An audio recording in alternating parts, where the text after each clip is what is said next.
What's happening, people? United Centrally, back again with another video, and the podcast is back. Back with the main guys. Aaron. Yes. What's happening, bro? Reunited. Nuruddin. Triple threat. Mission in action, sir. Would you like to divulge information? Where have you been? Where you been, Aaron? He's been on tour. Let's put it that way. I'm back. That's That's the main thing. Man, I'm back. He's back with a bang like Rashi, eh? Yes. Back with a bang like Rashford. Hey, I have to hold my hands up and say, yo, that strike yesterday. So some Nico boots, you can take them back, can't you? Like, you know what I mean? Like, you keep the night boots and the night materials. You know what? I'm just happy for him. What he's been through the past 8 months. Obviously, a lot of the injuries and him being overplayed and overused. Yeah. I'm just glad that he's finding a bit of form, a bit of confidence. And that's what we want. We don't want him to be, down and out. I mean, you can check on the podcast. I keep saying to you, through the last 6 podcasts, confidence in football in the highest level is everything. I mean, I did a sports degree and we had to do sports psychology. And to understand the mind of the self-doubt in even the elite of elite athletes. One of the things that I did a case study on golfers when it comes to putting and how much positive mental imagery, how much of that contributes to somebody's confidence. And if they lose it, then they have to try everything to try to get it back. Yeah. And 1 minute they could be flying, next minute nothing. Yeah. And they're doing exactly the same thing. Yeah. Why don't you be a United sub? Well, I don't know about that. United hired this guy. Hire the guy, man. Sports psychologist. Then you get through to the Glazers upstairs. Ed Woodward, knock on the door. They'll never employ me, mate. I'm should too have much of a rebel. Some psychological sessions with Woodward. Check the references and that. I'm too much of a rebel. You should be asking Woodward some questions. Are you okay? Are you good? No. Is everything good at home? You know what? The only thing I'll be asking him is signing him up saying P45. Aaron, we've not won away from home since February, and now we've got 3 wins. It feels 3 good, away man. wins on the bounce. It feels good. Just March, It actually. really feels good. This March, March. Yeah. It really feels good, and I think, like Nurdin said, it's good for the confidence as well, because it's a massive ingredient in being a professional footballer. Confidence is everything. We've seen it with Rashford. He's not been playing well, and I hold my hands up again. I've been criticising Rashford a lot lately. But there's nothing wrong with criticising somebody's There's nothing performance. wrong with that. Yeah, there's nothing wrong. But I see myself kind of like a strict dad with Rashford. Yeah. Do you see what I'm saying? Like, I criticise him a lot because I know the talent that he has. I know where he can get to. That's why I'm always harsh on him, because I feel like it's good to be giving your players as a manager. It's good to be giving them positive feedback. When they're doing well, tell them they're doing well. Yeah. But when they do bad, tell them they're doing bad. Yeah. Because if you keep pampering them, even when they play bad, you're not helping them. Yeah. Because you're basically telling them, oh, you played shit, but you know what? It's nothing. It's nothing. Do you know what I mean? Like, sometimes you have to be harsh and say, yo, fix up, bro. Like, today was not it. Like, I need you to be on your best the next game, because otherwise you'll be on the bench. Like, when you hear that from your manager, that should give you confidence to train hard, but then to play well as well. Do you see what I'm saying? So, just a quick story on that. When Mourinho went to Inter Milan, Samuel Eto'o was on the bench a lot. Like, he told the story himself. Yeah. He was on the bench and he didn't know why. And then he said one day he went into Mourinho's office and he literally told him in his face, he's like, I don't know what your plans are. I don't know why you're doing this to me. But a Samuel Eto'o should not be on the bench. And that's when Mourinho said, this is the player I want. And he started him every game, and we know the rest. And then he See what I'm played, saying? he was a Right. fullback. Let's not get it twisted. Lovely story here. Lovely story. But Samuel Eto'o got in that energy as a fullback. even Zanetti were next to each other, mate. He was supposed to play on the right. Michael Zanetti's Twin there brother. right next to me. But he finished top scorer. Yeah, he did, dude. Finished As a right back. Most horrific right back in Serie A. Not to say that Mourinho, I like Mourinho, but because I don't, just to get it out there, because I know out of context would take this. Out of context, yeah, I'll tell you that. Out of context would take this and make a meme out of me. But yeah, just to tell you, as a manager, when your player's not doing well, you have to be harsh. When he's doing well, And likely so. compliment him. I said it, Nuruddin, the fan cams. I said Newcastle, you know what I mean? He should have been given some Nico boots, round up all his boots. They made you a meme as well. Yeah, exactly. But that game, I thought was justified because he had a poor game, and the team had a poor game. Let's not get it twisted. But you're looking for a guy who's on 200 grand a week, and fair enough, that's not his pro. He gets that through, working hard and showing that he can be the United's number 9. Fair enough. But as a player, if you're on 200 bags a week, you've got to be producing now. There's Abraham producing. There's other players out there that's producing. And rightly so, I came up to him and I said, listen, mate, for me, he's not good enough. And I still think... You personally went up to him? No, I'm saying I personally go up to me. I said it with fan cams. I said, listen, you're angry. You come out of the game. It's 5 minutes till you come out of the stadium. United have just... It's that split second, isn't it? Yeah. How are you feeling? That's what a lot of people don't understand. Listen, When you come out the stadium, all of those it's Muppets. the emotion you literally have. All of those Muppets, right, who are at you on Twitter. Come at me still, man. Because everybody, I've been putting it out there for the past couple of weeks, and I've been telling the whole world, this guy's a straight jacket. And now, the whole world is realising everybody's atting him at the realist. On Twitter. Wenger in all day, mate. But for me, is that millions of United fans would... That's why that van cam went viral, because you said what majority of people feeling right at that moment in that game. And to me, it takes a team. It's not a bunch of individuals, but it takes a team. Now there are certain players who can play well when the team's not doing well. Rashford could be that person. I mean, me and Aaron have been talking about this for the past, on this podcast, we've been talking for the past 2 months, you know what I mean, towards the end of last season, that this kid needs to be taken out. Now, if we were a proper, well-structured club, proper, well-run club, with proper squad of players, Rashford would have been, as soon as we see that he's going through a bit, rested him, recuperation, go and have 2 weeks in the sun, somewhere, holiday, relax, come back, and then we go. But now he's a limelight. That's what Fergie used to do. Fergie gave Rooney, see you later. Do you know what I mean? He said to him, see you later. Do you understand what I'm saying? Countless of the Man United players. Chicharito. Go on. I remember that, you know what? Go up, go, chill, relax.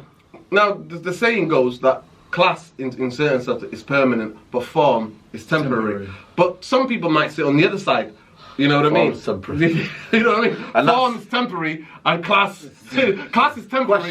Form is permanent. So a lot of people could say that about Rashford, but at the end of the day, I never blamed Rashford. And to me, I'm a kid from Manchester. You know what I mean? He's a kid from Manchester. I'm a person who grew up in Manchester. So I am never gonna dog hate Rashford, and I'm standing of a bias. This is how biased I am. I'm holding my hands up. I'm never gonna call him out and go him when there's prima donnas like Sanchez in our club. Do you understand what I'm saying to you? So I was never gonna call him out. One thing I would see Rashford is that he loves United. He wants to do the best he can, but sometimes his best is not good enough, and his form he cannot achieve what he wants to achieve. But lumping him up front, that's why I questioned Solskjaer. We questioned the structure of our club, about the inefficiencies that we've got in our squad. How we never signed a striker and we let Lukaku go. How we never signed 2 centre midfielders, we let Fellaini go and Herrera. These guys. So that's why this season I have not been too extreme, or I have not either way. I've just been like, I've expected some of these things. It's going to be inconsistent season, but now the thing is we can't get giddy over these 3 with 3 away results. And is that the key point? We cannot too giddy, we can't. Because football is a pitch and it slap you in the face. Right, it'll give you a 5 print there on the backhand and send you to the shops, mate. Exactly. That's what it will do. So I'm not going to get too giddy either way. So Saturday is a crucial game. That's the league for me is a bread and butter. I've always been. People talk about European champions. These are league 38 games or 40 games back then will tell you who you are, what's your team, the level you're at. So for me, Saturday is the absolute crucial game. Eddie Howe, and you know what I think about Eddie Howe and his boys. They've rested for the whole week. Oh, did they play? Have they been locked out of the Carabao? I think they went out for So they've rested for the whole week. Well, we play 3 games. We'll play 2 games. 2 games, Just before we touch on that game, but just want to end this on Rashford. For you, is it a case of have United put pressure on him too much in terms of Solskjaer's, said Lukaku you can leave, Sanchez you can leave. Or do you still expect more on 200 grand a week, still perform the goods of scoring goals? Because Tammy Abraham's scoring goals, and you know what I mean. They're putting him up front now. The sole striker. So who do you blame? Is it United's fault, or is it? Do you say, you know what, as a pressure footballer, you got to step up sometimes and say, you know what, you got to produce. So what do you think on that matter? I think it's a bit of both.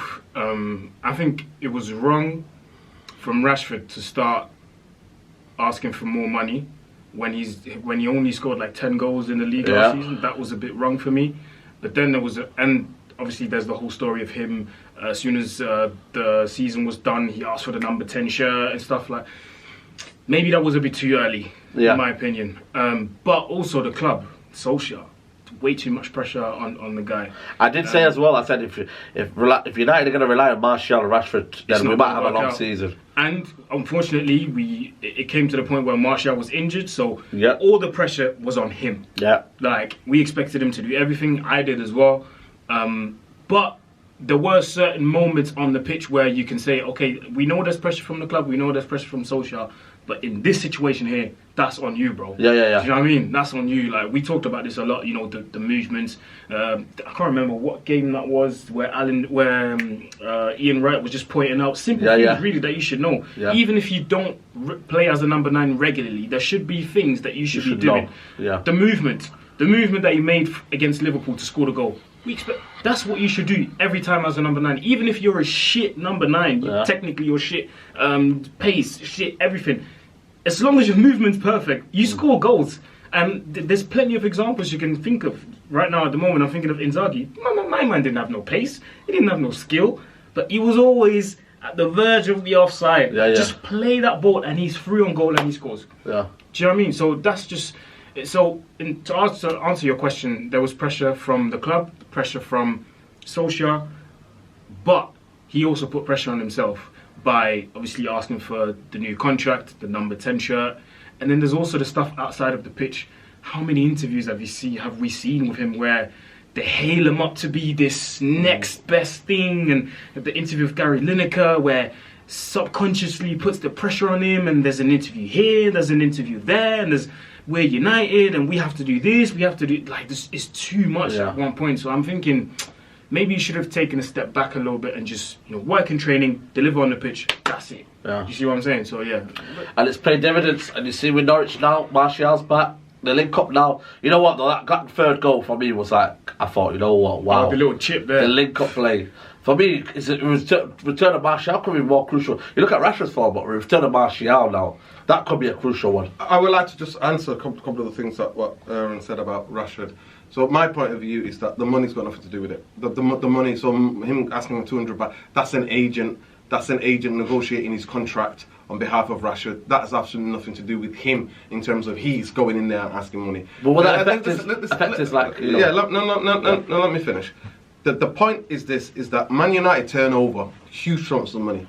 The Glazers are taking money out. I'd rather have Rashford getting some of that money because he's there as a United fan, as somebody who's from Manchester, sweating on that blood and tears, whether he's getting abused or not on that pitch. So Glazers doing nothing. They're taking 10 million here, 15 million here by themselves. So to me, the money is not... There's a lot of money in football. So for me, if players are taking a chunk of that, you will never come here and say that unless you're a mercenary like Sanchez was. Let's not get it twisted. That guy was a mercenary. That's straight up. Now, if Rashford was doing what Sanchez was doing, saying every other week, oh, I'm injured and I'm flying to Chile and back in, you know what I mean? All those things that he was doing.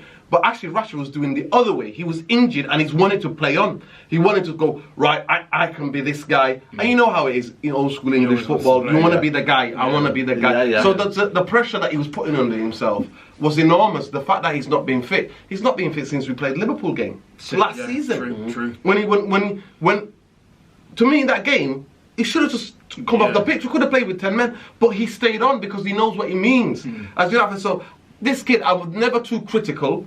I was never too critical, and I was never too far gone with the praise of him, going, oh, he's going to be this, he's going to be that. I was just happy that a young kid from Manchester has made it from the terraces. He's been at the club since he was, 10 years old. So when do you put the pressure on him then? When I want to put the pressure on him, when there's a proper structure around him, and then there's no way for him to hide. If there's other squad members that are doing it, and he's not doing it, and the team's functioning properly, then he's not doing it. Then it is... You're marked on him saying, you know what, you need to fix up. You need to fix up. Like the same thing that can be applied to other players that were at Man United, that were under a lot of pressure back in the day, that weren't doing it. Do you know what I mean? People like to, they have, honestly, a lot of revisionist history. Do you think Ryan Giggs came into the team, was throughout his, how many years was at United? Years. Right? He was amazing in every season. No. There were, a lot of the times he was buying lots of sports cars, yeah, very small sports cars. His hamstrings. He was injured. He was injured every other week. 1 game, 2 games he'll play. There were times where Giggs is getting booed. Most people don't. People have got honestly short-term memories. You know what I mean? They don't remember these things. Ryan Giggs was getting booed. Shaka. Listen, no. That's a different that's level. banter. Listen, that is banter FC, mate. Honestly, the crown is officially back on them, seriously. And this time, we'll have to go do something so terribly in our club for us to take it back off the field. Because it just shows you the 4 captains thing, the caption that's going on. It's next levels. It is absolutely next. To me, anytime Arsenal fans speak to you just want to just smack. And when he took his shirt off and he put it in the bin, oh my God. That is next level. Arsenal, man. But what they've done to the kid, anyway, on a serious note, is, you know what I mean? You know that I'm involved in like mental health advocacy and stuff like that. Actually, he needs counselling apparently. You know, because they've been bullying his wife. People are like stopping her at shopping and she just had a kid. And all of these things, so we need to, you know what I mean, as fans, there's levels. But that deal coming back to Rashford, Rashford for me, it was never, I see there's potential in him. Rashford throughout the years, if I watched the youth team, was not a horrific kind of striker. He had growing pains, he got played in different positions. That's why he looks comfortable, where he's in space where he can receive the ball and then turn. But when he's got a lot to think of. He's not a guy who was just a central guy, stay there. Like, what's the last striker to me, top flight, that did an incredible job, came through Man United? The last top, you would say almost world class level, was Mark Hughes. Mark Hughes could hold the ball up, carrying 4 defenders. I think Berbatov as well. I like Berbatov. No, Berbatov was came through as a kid. Oh, came through as a kid. Came through at youth level and made it into the. He's the reason why I support Man United. I went there when I was 9, 10, and I was like, wow, look how strong this guy. The guy's they're fighting him back in the day in the 90s. Those footballers different rules, giving him blows to the back of it, and he's like that, like an absolute tree. Middleweight boxer. Seriously, holding him up, controlling that ball. Both like that, doing mad cuts, 25 yards out, overhead kicks and stuff like that. So this is that's why I judge in terms of different player he is. Rashford is a different player than what central striker is. The pressure that we all put on him is understandable because he was the guy that was up front to get the goal. And as a striker, when you get on that mantle, you're the guy up front. As a Man United player, a lot of pressure are going to be on you because if we don't score goals, everybody looks at you. Yeah, that happens. And now Martial. Well, it's a good surprise coming now. Coming back from injury. Yeah. The goals against Norwich, the way the link-up play, it's looking good now. We've got options now up front now. For the first time, we're now coherent up front with our fluidity in the attack. And I'm not saying it's great, and I'm not saying that's the end result. But for now, you can see some kind of, you know what I mean, some kind of interchange from that position going to forward line. Definitely, man. I think Martial coming back into the squad was so important, man. Every time he plays, I'm just realising, like, wow, we've missed this guy.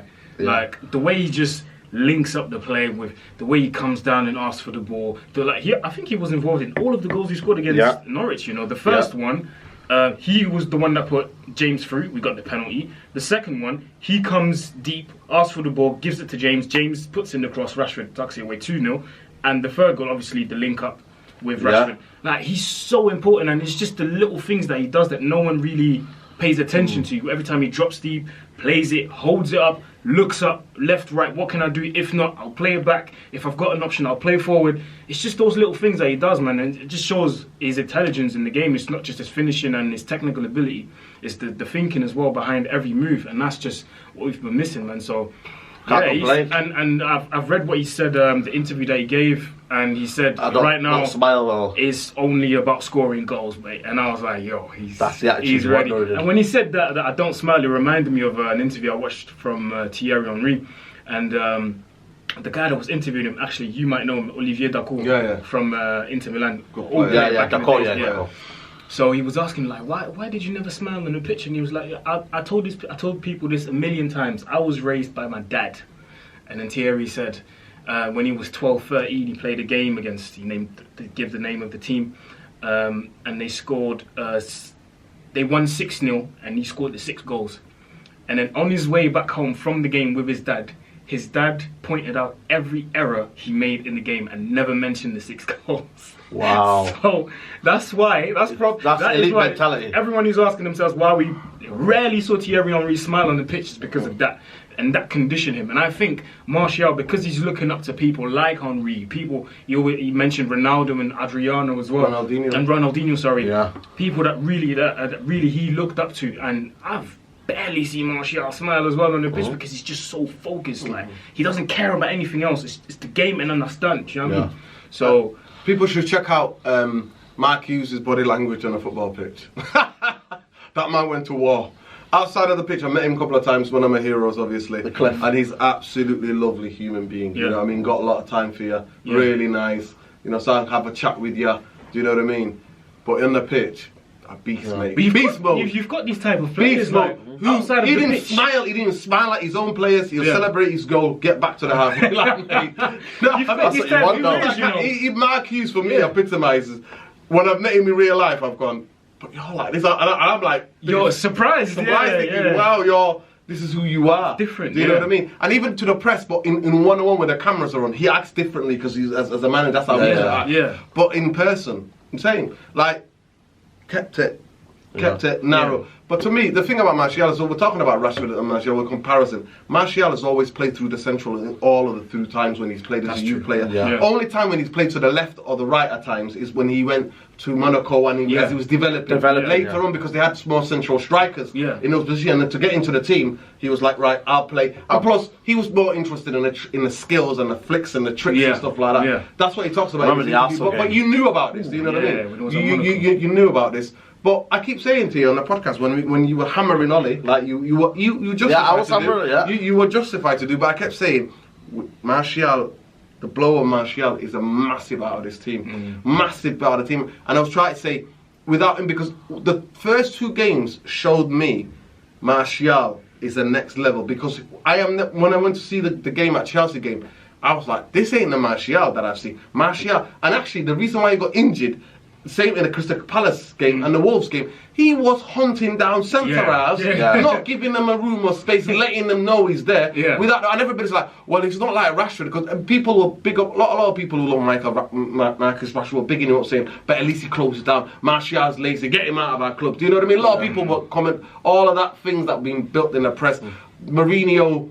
You know what I mean? Doing his skullduggery. You know what I mean? Grieving against him. I will never forget Mourinho wanting to get rid of Martial to bring in Willian. I will never forget that. Anyway, Arsenal fans enjoy that. Oh my. But anyway, for me, it's like this kid has found the thing that a team that trusted him. The smile was back inside him for me. Number 9 shirt. The way United took it off him was skullduggery. But that was Ibra though. Would you say no to Ibra? Nah, I don't care who you are, man. Yeah, this no, is you the don't future. do that, man. This You kid don't, is the I future, would. man. I'd be like, Ibra. Because when he went to PSG, he took number 10. He took number 18 the first season. And then he took the number 10. Yeah. But so I don't think it's just a club. Well, it's Mourinho getting all goody saying, sit down, mate. Sit down, because Mourinho was like trying to erase everything Van Gaal did with the youth and that, being insecure and say, I'm bringing in more experienced guys. But that's not going to twist him. That's a whole history. That's spilled milk. It's a different story. For me, this season, what I've seen from him, I was like, wow, because I wasn't just watching what he was doing, I was watching off the ball, how hard he was working off the ball. And it reminded me of Andy Cole. Like, Andy Cole was an absolute poacher.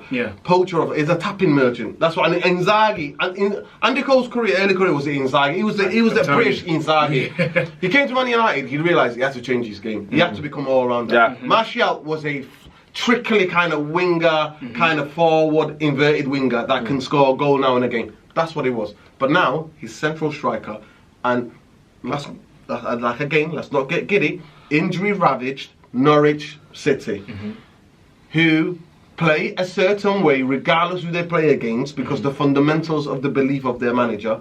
Man United was the perfect game for us to play them, and our game suited us to play them in that kind of sense. So, they're a bigger test ahead, like I said on the tweet. Course, bigger test ahead. And there's no more bigger test than thinking. But what for you has changed with Ollie? Is it? And I know it's only 3 games, but what do you think has changed? Is it just simply down to Martial, or do you just think now Ollie's making it simple for himself?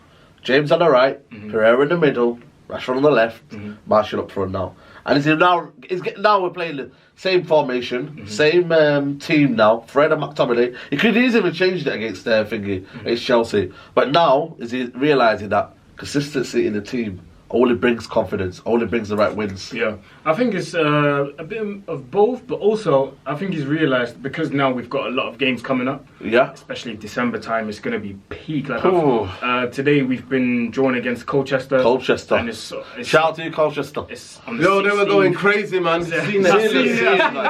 Coming for us. It's on the 16th of December, and I'm guessing it's midweek, so there's a lot of games coming in December. So I think Ollie's realised that.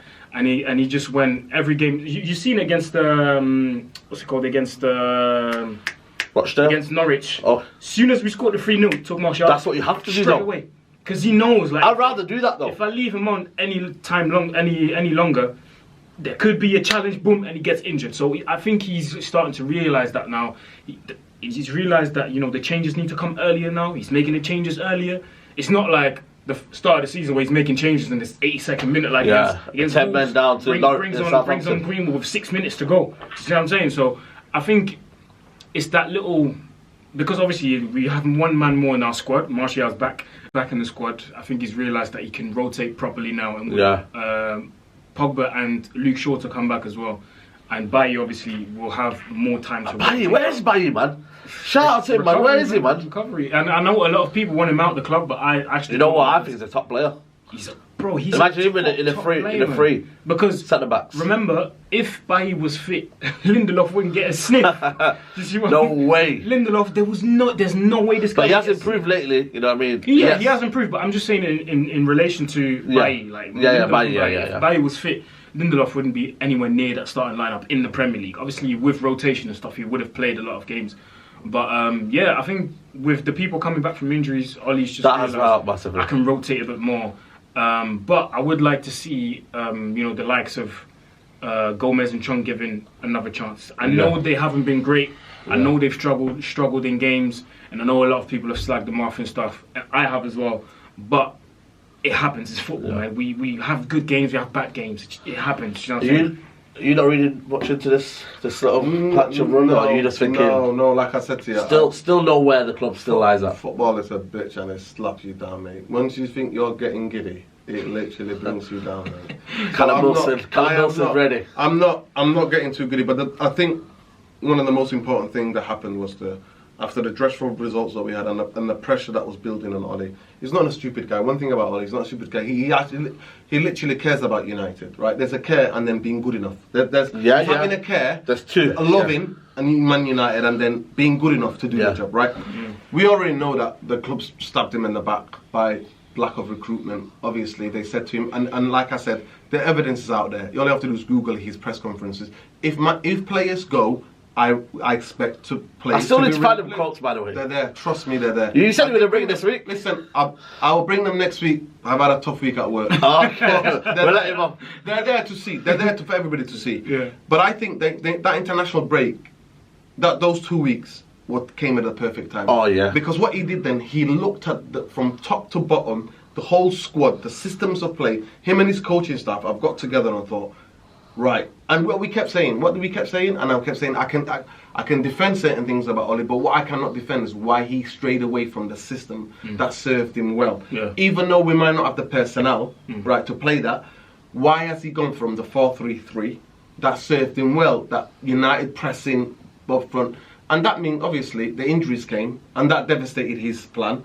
But then he was still playing Pogba and McTominay in this too, which didn't work for me. The 4-3-2-1 didn't work. But what he did was, in those 2 weeks, he examined everything. That's my belief. My belief is that he looked at everything, and he actually alluded to it. If you looked at that, the last game that we played before international, when he was giving his press conference afterwards, after the game, saying what happened in the game, he was like, "We might have to have a look at it," because the journalists were asking to get out of this. What are you going to do? And he was like, "Well, we've got 2 weeks now to think." You know what I mean? And that's what he used that time for, to really think and to look at it. Obviously, Martial coming back, that's a stroke of good luck. That helped him. But for me, I still see there are things that where I would like us to be, but it's about question of quality. The thing is always for me, if you get the quotes from the greatest managers that's ever managed the game, they would all say they were only good as the players that they had. You're only good as the quality of the players you But have. you also need a manager to guide you. No, listen, of course, but that's what Fergie was one of the greatest sports psychologists ever. He's probably the greatest sports psychologist in the game. Because he didn't have to manage. Because he made players who were average, made them look like they were good. Do you know what I mean? Gibson. Listen, Bayern performance. No, listen, all of these type of players. But I'll never forget that. But to me, this ain't over because I don't expect United to be. We're still short of one more striker. Martial gets injured, we're back to square one. Yeah. If Fred gets injured or McTominay gets injured, God forbid, touch wood, they don't. We're back to square one because we want to throw in a young guy in there. So to me, January is key. January is key. Who we buy. I don't want over the hill strikers, like I kept saying to Steve's. I want a guy who's coming to come in and understand that he's going to play because we're involved in different competition. He's going to play some games, but a lot of games he might be on the bench. Yeah. And that's what you need. And not a guy who maybe an upcoming kid, but I don't want a granddad to go in there sitting and collecting his checks, mate. None of that. Man United are no longer a retirement home. Yeah, we need People to need to just. I'll tell you that, mate. No longer. What a better game to win a Bournemouth away. Key game for me. I feel like if we win that, then could that be the turning point? Yes, it's still raw and we're still progressing made, but could that be really the turning point to kickstart the season? And I mean kickstart the season properly. Right, we're ready now. Let's move up the table and let's try and push up. Let's not think about top four. Step by step, game by game, build it up. And could that be the perfect way? Bournemouth away, tough game, but won there last season. I think it was Pogba last minute. Yeah. Yeah. So could that be the turning? Kickstart the season that game? It could be, man. I think it could. I think we've got a good record against Bournemouth over there. Yeah, I think the last 2 years we won. When Mourinho came, I think that was our first game. First game, yeah, we won 3-1. Ibrahimovic scored twice. Rooney Mata. Rooney Mata, yeah. Last season we won there. So yeah, I think we've got a good record there. And like you said, man, I think this could be the turning point because obviously the confidence now for the players is sky high. Obviously for us it's a bit different. We're not trying to get too carried away, like you said. I'm still scared because some of them are bottle jobs, man. That was going to be my next point. I'm confident, but I'm still like, we can go there and it could go wrong because Bournemouth's a good team. Let's not fool ourselves and say that we're going to go there and slap them 4-0, 3-0 and just going to be a party and Ollie's at the wheel. Nah, they're going to come at us and they've got quality players in there. Yeah. And I'm thinking about obviously Josh King. You've got the young Welsh kid, the Brooks guy. You've got Callum Wilson, and these guys know how to score goals. And the Colombian in the midfield, Jefferson Lerma, he's a good midfielder. Adams, I think. Harry Wilson, the kid from Liverpool on loan. He's got a superb strike. This guy, so we have to be careful to not give him no free kicks. But also, you know what I'm saying? So, but they are very fragile at the back. At the back, yeah. They are fragile. And your man, anyhow? Recently, guys, they've kept clean sheets. Yeah. There's been in the 2 games with 2 teams. But Norwich didn't have no chances though. Listen, no. I'm talking about Bournemouth. They played Norwich. They played Watford and then they played who else? They played Brighton. Yeah. The last three games have drawn, I think. Was it the last? Yeah. And some of them was 0-0s. 2 of them were 0-0s. 2 of them were 0-0. So they've tightened up. To me, I've watched them, because I like Eddie Howe. You know what I mean? I like the way he coaches. Still manager for me? No. For me, at the end of the day, I look at football styles. He's got a great football style. I think we definitely, if he was to ever take over a big club, I think we would have to have a really good coach, step number 2, who's really defensive minded, who can bring that bit of game steel to him. But the offering, the combination, but the way he coaches, I just love the guy, the way he thinks about football, because it's very much unlike very British way of coaching. You know what I mean? It's you know what I mean? Back in the day, it was like slide wide and get it in. That's what the British drill. That was the British coaching. That's true. That was the trivia. You know what I mean? That's how they got it. That was the blueprint in terms of blueprint. But so I think he's a very intelligent coach. I think he's very personable. I think the players like him. You can see players try for him. You know what I mean? So I like him as a coach, and I always say that. You know, I've got a soft spot for him, like in that sense, because I think, regardless, even when they're battling relegation, he don't change his ideology. He plays the same way, and most times they bang in goals. They mesmerize certain teams, and they always beat the. You know what I mean? He keeps them. They've got what, 10,000 seat stadium. Yeah, do you know what I mean? Stadium, yeah, you know what I mean. I'm very small. So For me, it is a big game because they've had a week's rest. They've had a week's rest. They've watched all But our also, games. we've got a week rest, but we've also got the confidence of, like, you know. Yeah, you know what I mean? It could work both ways. You can be first rusty. goal, like I said, first goal, like I always say, first goal is really important. If United get the first goal, I think we could. I think we could. We've got enough things to hurt them in the counter. Yeah. But to me, is Ollie not stepping off the gas now and thinking he can go back to what he was, playing Pereira out wide on the right, all of that kind of business. And the only thing I would say is the latest thing I've been obviously reading some of the blogs yesterday, and I couldn't sleep after work last night. I was watching some of the highlights of the Chelsea United game. I was reading that actually Rashford came off and he was feeling his hamstring, and McTominay was holding his leg as well. Now I watched their interviews and they don't seem like they were carrying something. No. You know what I mean? But hopefully it's just. But let's hope that they're just little niggles. Especially McTominay. Yeah. Talk about McTominay. He looks like our saviour now. He looks like the one, the leader.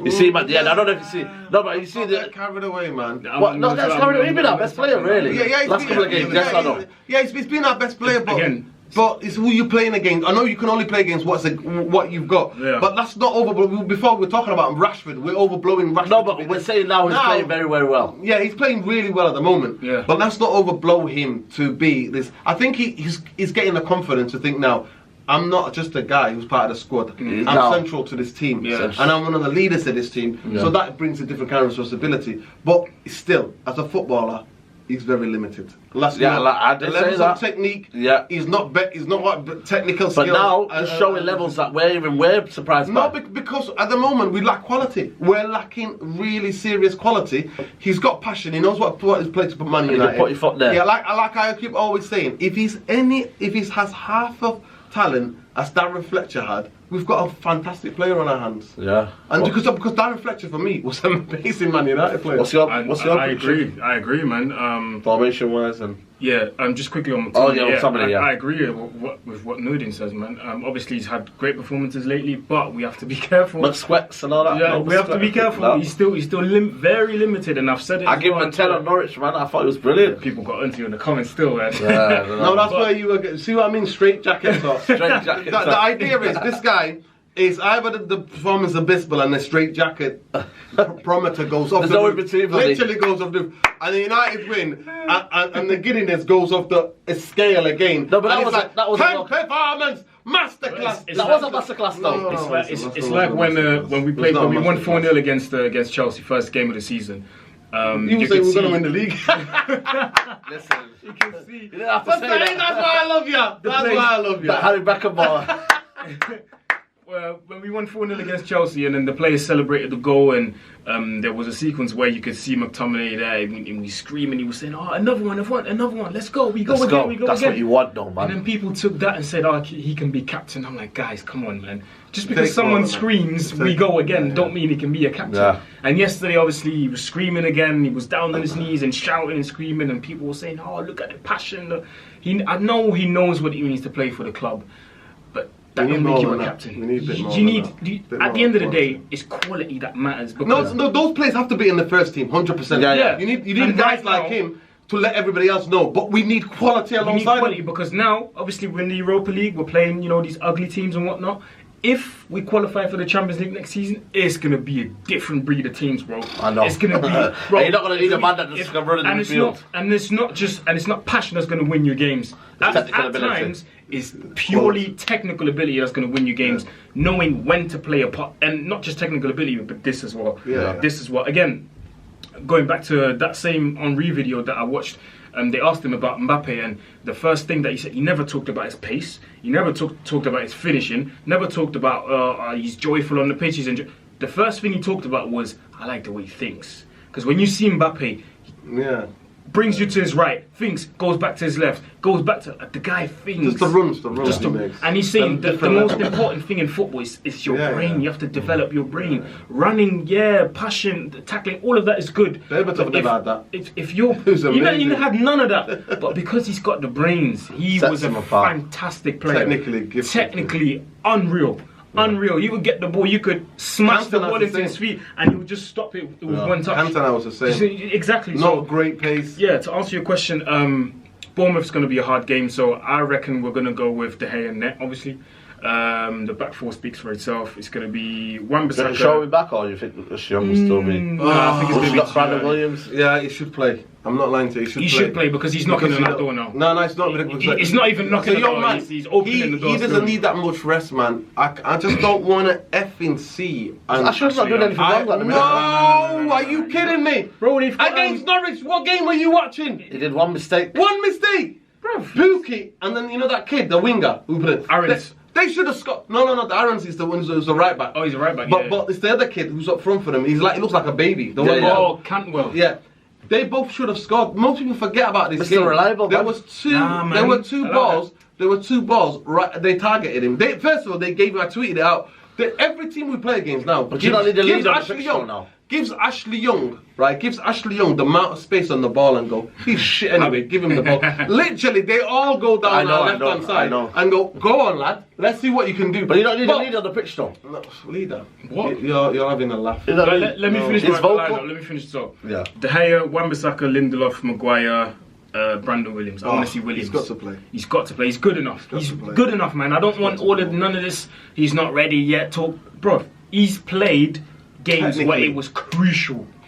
Technically. You're good enough, you're old enough. Exactly. So Brandon Williams, left back. Three-man midfield. I want to go with a 4-3-3. Three-man midfield. McTominay, Fred, and in that number 10 role, Pereira. Keep Lingard as far away from this team as you can because I've just seen them stats today. At this point, it's just. Yeah. It's not even he's off form. That's just a huge decline, bro. I don't know what's happened to him. There's something's happening, man. There's something's happened to him. Honestly, there's something's happened to him. Well, that Clover deal hasn't done well as well. Yeah, it made a 200k loss. No, but to be fair, most businesses in the first year make a massive loss. So. But I think it's just he's just declined massively. Front three, Rashford on the left, Martial up front, and James on the right. Similar team? Yeah. To me, Brandon Williams, and that's what I would plead with Ollie. I'm just saying, Ollie, this kid has proven for me he's got the temperament, he's got the ability, he's got the know-how. Even at a very young age, of course he's going to make mistakes, but he has to play because the number one thing that he has over Ashley Young is mobility. It is mobility, and he will have somebody right next to him, like Fred last night in the game was protecting him a little bit. I mean, I don't know what people on Twitter, because I watched the highlight. I watched about an hour of the highlights in the game today. And Fred played fantastic. Fred was literally there. Winning the ball. Literally there. And people were apparently slating him on Twitter. Yeah. Where my criticism come with Fred is, I feel like sometimes he gives the ball away needlessly. Listen, when you're trying to when you're trying to punch balls into and his awareness, do you not sometimes think his awareness is a bit... I actually think he looks fitter now, sharper, he looks more match fit, he's getting to the balls a bit more, the levels of tenacity, he was cleaning up more. Yeah, he cleans up very well. And people forget that's his main job. Just clean up. Yeah. And he does that well. He wins the ball, plays it. And then people are like, to me, I'm just a bit confused because he's doing that working his butt off. McTominay is coming and doing all this, and everyone's like, oh, masterclass. I'm like, no, it takes listen, it takes two people in that midfield to hustle and obviously with Pereira as well. It takes a team to really try to win the ball back, but people are almost like they have to everybody. I know that we're Man United, we're a flipping soap opera. We have to have some fans' favourite now. Everybody being pushed the image of this person. Like I said, McTominay, as a kid, he gave everything, but throughout, I watch youth football. I didn't see anything in his game to tell me this and that. And I told you, I remember how many times even before, back then we were doing the podcast in the shop and stuff, I was saying to you, Ghana is the guy. Ghana is the guy. He's got left foot, right foot. He can punch a ball in. He can smack a goal in from 30, 25 yards out. Yep. He was the guy that I was looking at midfield. McTominay was not. He was just almost like a robot. I think that's a bit harsh, though. No, but I'm saying I to you. agree. I'm just trying to explain to you the background to this, right? Yeah. Giving you I'm the historical context guy, right? That's who I am. But the same team plays with Brandon Williams because of the mobility. One thing about Bournemouth, what do they have in the wide areas? Pace. Yeah. What is Ashley Young's worst nightmare of? Pace. Why are we've seen not a winger, a right back, literally sent him to the shops. And more, literally. The kid, he took him out. It could have been a red card. It was quite high where he got him. And he goes out with the ball. I got the ball. It was ridiculous. He's And right in front of us as well. I'll call back to it. 2 goals. If Pukki had more confidence and the other kid had more confidence, that game was 2-2. Yeah. Because one in the first half, one in the second half. It's not box though. No, it's not even box. They were glorious chances. The Pukki one was good. He literally, and the other kid as well, exactly. The ball got caught across. He skied it, he let him back. Yeah. But they could have been 1-0. Yeah. Prediction. More confident now, second 0-0 against Norwich, but No, I'm gonna say 2-1. 2-1 United. United, yeah. I'm gonna go 3-1 United. I feel like we're gonna hit them with a break, and it's gonna be a You're more counter-attack confident performance. than I am. I think they're just going to set traps for us, and they've been waiting for this. And I No, think the other one that's well, the one that's, but that's like I positive. said, listen, And like I let's said, remember- we shows let's after remember, Wolves. like you mentioned, say they've had a whole week. I know, rest. but I feel like our For counter-attack me, in Eddie football- Dow is somebody that I don't doubt. He can pull out of big teams. He can pull a result out at any time. he can, Him and his team, they've got that ability. So for me, I won't be surprised if it's 1-1 or, you know what I mean, or 2-2 or whatever, or 0-0 even. Because I never thought I would see Bournemouth have consecutive games 0-0. So that's happened. So it could be a score draw. Score draw. Wow. Because I think a lot of the fans will be gassed up, and I think that when as fans where we didn't expect much, because like I said, our squad, we don't have a lot of quality. We're 1 or 2 injuries away from absolute horrendous season. That's true. So I'm not getting too excited and too. So big. 0-0. No, I wouldn't say 0-0. I would think that. Well, after last night at Chelsea, I didn't see their keeper making chances, making saves. We didn't even have any shots on goal. I don't remember. I think it was both sides were a bit poor. Did you know what I mean? No, but we did. Man United are there to create things. That's where I worry, and that's why I was worried for Solskjaer. That's your manager. We're not creating enough chances. But I understand we don't have the quality. We don't have the. So how do you expect to create chances if you don't have the quality then? We don't have the quality. You have to pick a side. And that's why, like I said, that's why I was being calm. That's why this season, from the beginning of the season, I told you, and I'm calm. No, it is socials. That guy, Red Devil, mate. Come at you. Well, people have been. But actually, they've been coming at you, man. And tagging me in it. I've been coming to your defence. Defence lawyer and that. Aaron, socials. Mr. Aaron UTD everywhere, man. Make sure you check me out. Go check him out. Road to 3K, guys. So Yes. subscribe to his channel. We'll be doing a European podcast straight after this. But if you like this video, guys, enjoy the video. I hope you enjoyed it. Like the video. Subscribe to that Central. Road to 10K, guys. Come at him. Come at him. on, I'm here, people. man. Come at him. The mentions in the morning, but we're Straight back. jacket, mate. Straight jacket. Straight jacket. But yeah, guys, big game against Bournemouth. Hopefully 3 points. But if you've liked this video, like this video, subscribe to that Central, and hopefully 3 points against Bournemouth. Come on, United. Take care. Bye bye.